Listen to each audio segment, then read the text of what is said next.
안녕하세요. 김변입니다. 이 질문 아시나요? 안경 쓴 사람을 때리면 살인미수다. 이거 제 기억으로는 어릴 때 이런 얘기 많았거든요. 안경 쓴 사람 때리면 살인미수다. 그래서 안경 쓴 애들은 "자 때려봐, 때려봐. 너 때리면 살인미수야. 너 신고할 거야." 이러면서 막 얼굴 들이대고 이런 얘기가 되게 많았거든요. 옛날 얘기라 생각했는데 요즘도 이거 질문하시는 분들이 계세요. 그래서 좀 진부한 주제지만 설명을 드리겠습니다. 여러분들 어떻게 생각하시나요? 안경 쓴 사람 때리면 살인미수가 되나요?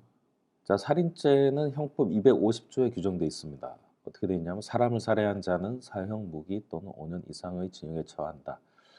앞에는 범죄 성립 요건을 말하는 거고요. 사람을 살해한 자는. 뒷부분은 법정형이 규정돼 있습니다.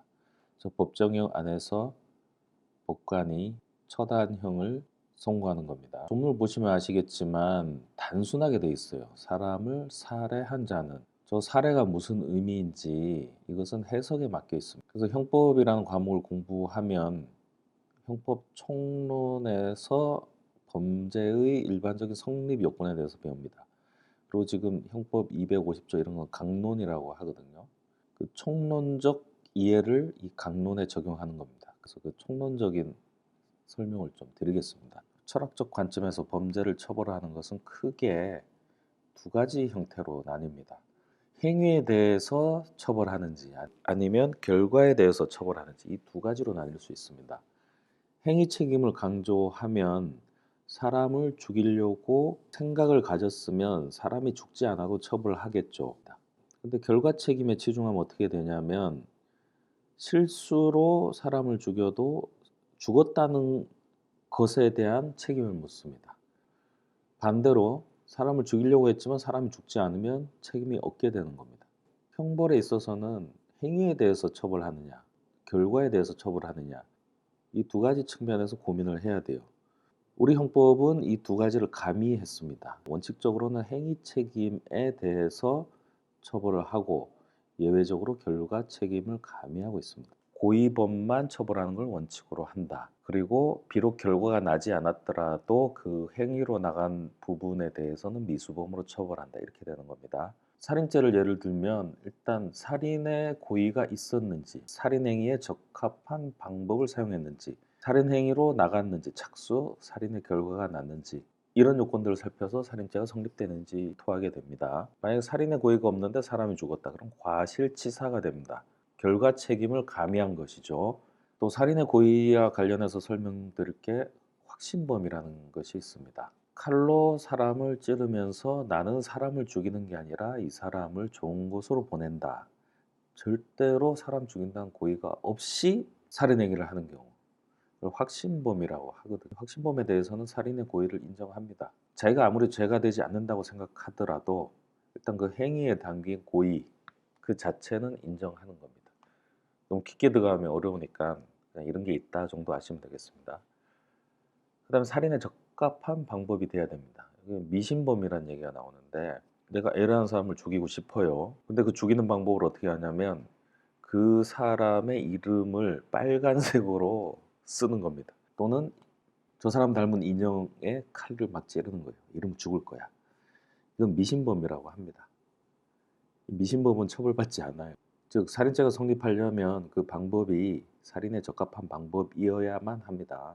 그다음에 살인행위로 나가야 돼요. 착수. 살인죄는 착수행위로 가지 않더라도 예비 음모로 처벌되는 경우가 있습니다. 그런데 일단 착수를 하면 최소한 미수범 처벌은 받습니다. 결과가 나면 살인죄로 처벌받고 착수는 했지만 결과가 나지 않으면 미수범으로 처벌받습니다. 자, 살인죄가 성립하기 위해서는 살인의 고의가 있어야 되고 살인에 적합한 방법이 있어야 되고 살인행위로 나가야 됩니다. 그리고 결과가 나지 않으면 미수범으로 처벌됩니다. 우리 사례 적용해 볼까요? 안경 쓴 사람을 때리면 살인죄가 되는지. 일단 첫 번째 물어야 될 게 살인의 고의가 있었는가 하는 부분입니다. 안경 쓴 사람을 때렸냐 아니냐가 중요한 게 아니라 이 사람이 그 때릴 때 이 사람을 죽이려고 때렸냐 이게 중요한 겁니다. 안경 쓰고 안 쓰고가 중요한 게 아니에요. 안경을 안 썼더라도 죽일 마음으로 때릴 수 있잖아요. 근데 안경 썼지만 그냥 때리려고 폭행의 의사로 팔을 휘둘렀을 수도 있잖아요. 그래서 안경을 썼냐 안 썼냐를 묻는 게 아니라 죽이려고 때렸냐를 물어야 되는 겁니다. 자, 살인의 고의가 있다고 했을 때 살인을 위한 적절한 방법인가 하는 겁니다. 안경을 쓰고 안 쓰고가 문제가 아니라 가해자가 한 행위가 사람을 죽일 정도의 행위인가를 봐야 됩니다. 흉기를 사용해서 치명적인 곳을 가격을 하면 살인의 고의가 있다고 볼 수 있겠죠. 그런데 손바닥으로 얼굴을 때렸는데 마침 안경을 쓰고 있다. 이건 살인을 위한 적절한 방법은 아닐 겁니다. 안경 쓴 사람 얼굴 때리면 다 죽습니까? 그렇지는 않잖아요. 그러니까 안경을 쓰고 있느냐 아니냐가 중요한 게 아니라 이 사람의 가격 행위가 살인할 정도인가를 봐야 되는 겁니다. 그다음에 살인 행위에 착수하였는가, 실제 그 의도를 갖고 그 방법으로 그 행위로 나갔어야 됩니다.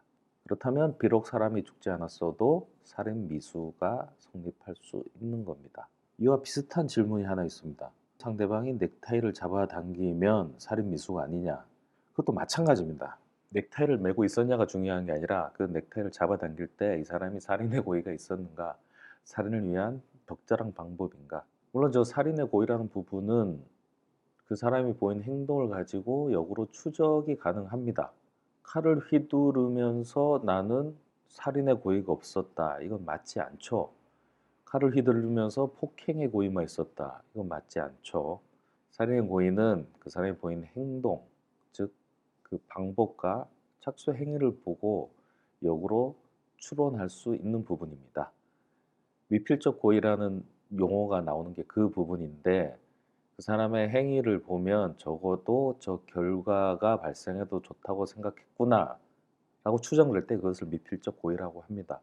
어쩌다 휘둘렀더니 다친 것과 다쳐도 좋아라고 휘두른 것, 그 경계에 있는 부분입니다. 거기서 고의로 가면 미필적 고의가 되는 것이고, 그까지 가지 않으면 과실이 되는 겁니다. 살인죄로 보면 고의살인죄와 과실치사죄의 경계에 해당하는 겁니다. 안경 쓴 사람을 때리면 살인 미수냐?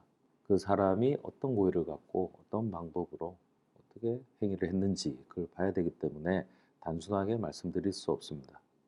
여기까지 하겠습니다. 고맙습니다.